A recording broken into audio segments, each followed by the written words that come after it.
Okay, so number 4, let's talk about number 4 in the homework for chapter 7, okay?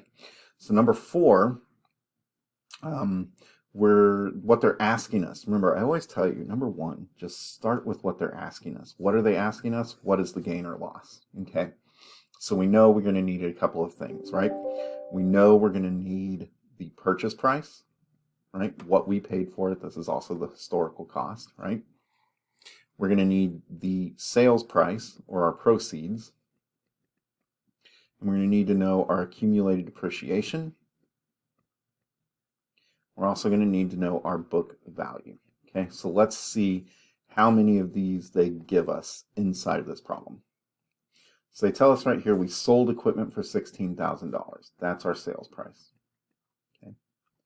We originally purchased the equipment for $90,000. Okay, that's our historical cost. And we had accumulated depreciation through the date of sale totaling $71,000. So they've given us 3 of the 4 numbers that we need. What we can do now is solve for x here. Okay, how do we solve for x? Well, we know that our book value is our historical cost less our accumulated depreciation. Okay.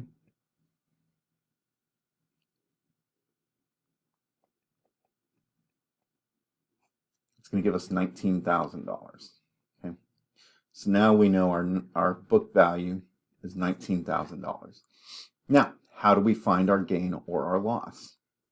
Well, it's our sales price less the book value, right? Proceeds less book value. So what's our sales price?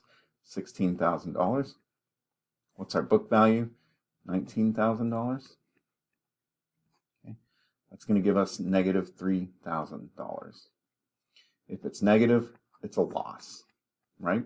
And remember that a loss is just an other expense, right? So yeah, your loss is your other expense, right? Remember, we're going to increase this the same way we would increase an expense. This does go against your net income, right? So your answer here is a $3,000 loss, right? So again, any questions about that, feel free to call me. Sorry, you don't have to call me. Feel free to contact me and we can go over any of these questions you have. Thanks.